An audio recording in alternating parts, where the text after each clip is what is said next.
جاگه خیلی جاگه ولی یکم شنش فکر کنم زیادیه. سنگکولی نگیریم خوبه. سلام دوستان، خوش اومدید به یه ویدیو دیگه. امروز میخوایم یه نان سنتی بلوچی که معروفه به پرانیگ، این نانو میخوایم طریقه درست کردنش و پختنش رو به شما نشون بدیم که اگه خواستید درست کنید اینجوری درستش کنید. خب بریم سراغ ویدیومون. وسایل مورد نیازمون یه چیز یه چیز بزرگ مثل مایتابه باشه که اردتون خمیر میکنید. بعد خود ارد یکم نمک و آب اینجا نیست، خشکسالی واسه همین دوتا بطری آوردیم واسه خودمون. و این که جایی که درستش میکنید اینجوریه. این شنک این ماسه‌ای که میبینید باید اینجوری ریز باشه. چون اینجا همش خاکه، این همه خاکه، با خاک نمیشه درست کرد چون اون روی خاک میچسبه. واسه همین باید شن بریزیم. وقتی این ماسه رو که ریختیم اینا رو پهن میکنیم اینجوری که روی این میخوایم آتیش روشن کنیم. وقتی آتیش روشن شد منتظر میمونیم تا چوباش زغال بشن. وقتی زغال شدن و این شنه گرم شد، همون ماسه یا که شنه هرچی هست اون که گرم شد، بعدش اون نونو که درست کردیم خمیرشو میذاریم روی این که گذاشتیم. بعد سرشو هم با همین شنهای گرم، همون ماسه های گرم، چرا قیمه ها رو میریزی تو ماسه؟ میپوشونیم. اینجوریه که این نان درست میشه. این نان زیر خاکیه. این نان یکم کلوفتر از نانهاییه که تو خونه درست میکنن یا نانوایی درست میکنن، از اونها یکم کلوفتره. بریم که نحوه درست کردنش به شما نشون بدیم. این هم الان چوبایی که روی این میریزیم و میخوایم روشنش کنیم. و یه چیز دیگه بهتون بگم، این چوبایی که ما میخوایم بشکنیم، این چوبا قبلا هم بهتون گفتم اینا یک چی دارن، این اگه بشکنه یکی اینا اینجوری سوزن دارن، میخوره به دست پای آدم و مریض میکنه. مریض که نمیکنه ولی سوزشش خیلی زیاده، آدم دست پاش میسوزه.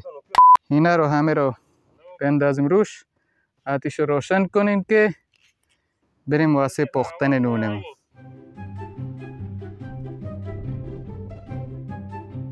خب دوستان، اینم از آتیش که روشن کردیم. بذار این ماسه های زیرش گرم بشن و این چوبایی که هستن به زغال تبدیل بشن تا اون خوب خودشو بگیره و گرم بشن.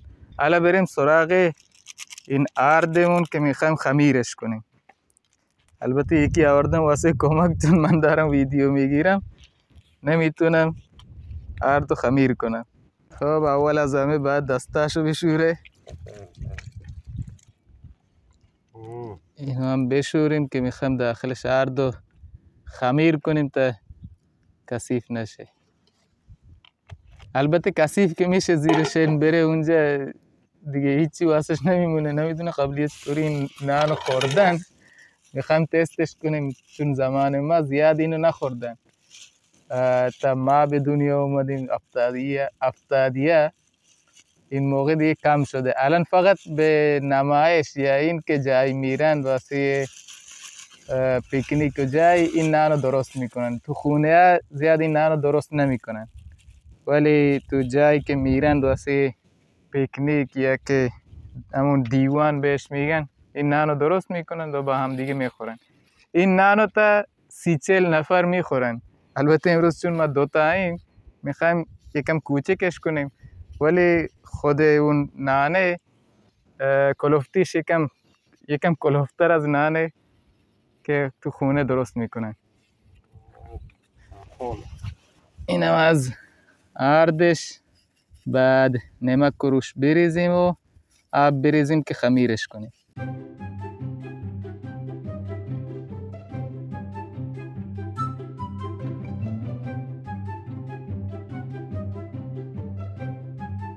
خب دوستان الان ما این ارد رو درست کردیم. ارد رو اینجوری میذاریم و یه لنگی چیزی یک پلاستیکی چیزی روش میذاریم تا خودش خوب بگیره. ما هم بریم اون آتیش دیگه تموم شده و الان زغالش مونده. باید این زغاله رو جوری کنیم و اون ماسه‌ای که زیرش است ماسه گرمه الان درستش کنیم. بعد اونو پهن کنیم و بیاریم روش بذاریم. خب بریم که اینو داشته باشیم.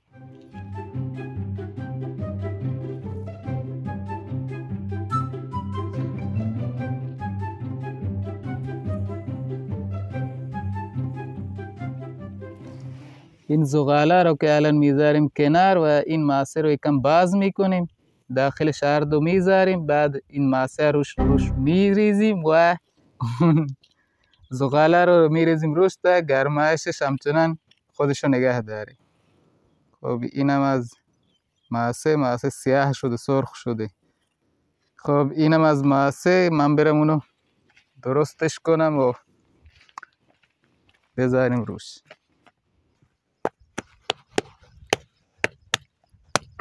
خجالت بکش. میخوام روی این لنگ درستش کنم چون اون ظرفی که ما آوردیم ظرف کوچیکه و این نان یکم پهنایش یکم بزرگتر از اونه. یکم آرد اینجا میریزیم که رو این نچسبه. لنگمون هم تمیز، روش نماز هم میخونیم. بعدا نگه لنگتون کثیف بوده. تو غلط میکنی.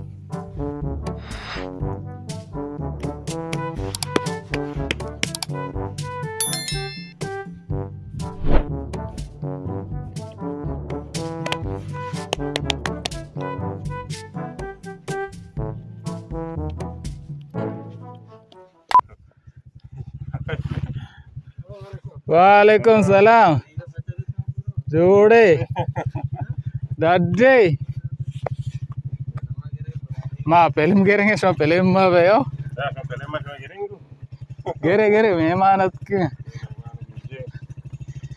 इनाम आज मेहमानामून खूब इनो इंजुरी मिज़ारिम दाखिलेश आजी वो तो चाहिए ना ट्रैक्टर अड़कने चाहिए गिर तो नहीं परवा اشتگی خب این ارد رو میذاریم روش و این شنایی که ماسه هایی که هست اینا رو میریزیم روش.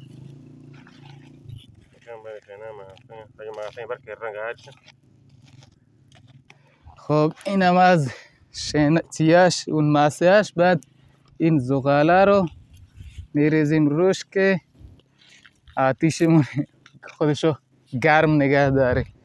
دستم سوخت. خب الان نونمون آماده است، گذاشتیم زیر آتیش و الان باید یه ربع ساعتی 20 دقیقی اگه بزرگتر هم باشه که نیم ساعتی باید زیر این ماسه بمونه و خودشو بگیره درست بشه. ما هم یه استراحتی کنیم. همه دستم آردی شد و صورتم سوخت. این کلبه‌ای که میبینید این کلبه واسه این مزرعه است. این مزرعه رو قبلا تو ویدیوهای من دیده بودید. اینجا آب بیاد بعد اینجا کشت و کشار میکنیم. وقتی سبز شد انشالله یه موقع تو سبزی هم میایم اینجا پیکنیک هم میکنیم و اگه خربوزی چیزی بود با هم دیگه میچینیم و میخوریم.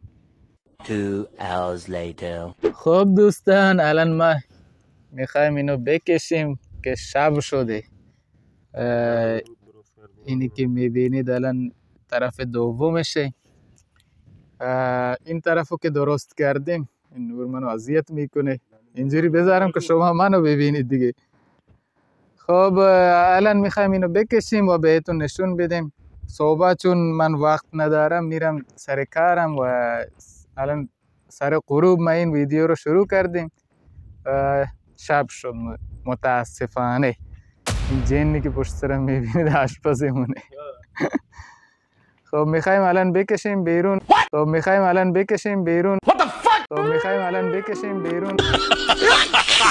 و چون باد شدید بود و اون آتیشی که ما روشن کرده بودیم زود اونو سرد کرد و الان میخوایم چون دوباره یه آتش دیگه هم روشن کردیم روش اون طرف دیگرش و الان میخوایم بکشیم بیرون ببینیم چطوریه.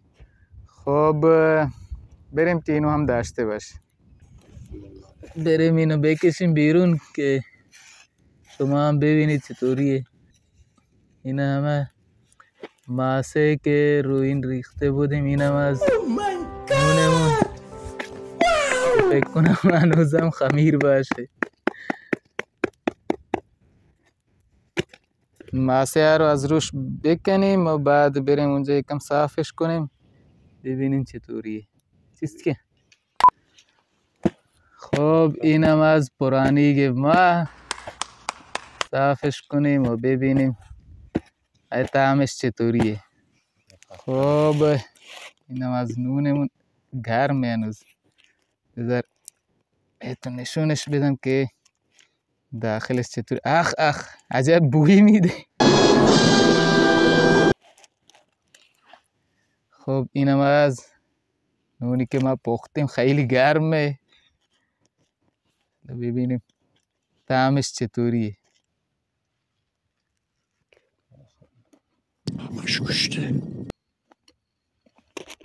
خیلی گرمه. سینم توش داره ولی عالیه، خوشمزه است، نمکینه. خب خوب تمیزش کنیم چون الان یکم شنم روش هست و اینو نشورید چون اگه بشورید خراب میشه. باید اینو الان با این لونگه یا هر پارچی هست خوب تمیزش کنیم که اون شنای روش پاک بشه. البته خوشمزگیش به همین شنایی که داره. حالا یه گاز دیگه بگیرم چون تمیز شد دیگه. خیلی خوشمزه است.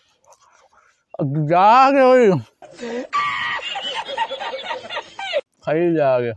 و یه چیز دیگه هم بهتون بگم، این الان اولین پرانیگی که ما درست کردیم، یعنی من و دوستم که درست کردیم این اولین پرانیگ ما بود. قبلا دیگران درست میکردن ما میخوردیم ولی الان این اولین پرانیگ ما، ولی خدا رو شکر بدک نیست، خیلی خوشمزه است. نمکش هم خوبه بعد پخته ولی یکم شنش فکر کنم زیادیه، سنگکولی نگیریم خوبه. خب دوستان اینم از نحوه پخت پرانیگ که ما درست کردیم و تستش هم کردیم، خوشمزه بود و هنوزم گرمه. و من الان اومدم خونه و این که ممنون تا اینجا ویدیو رو تماشا کردید. حتما ویدیو رو لایک کنید و چینل رو سابسکرایب کنید. تا یه ویدیو دیگه شما رو به خدای بزرگ میسپارم.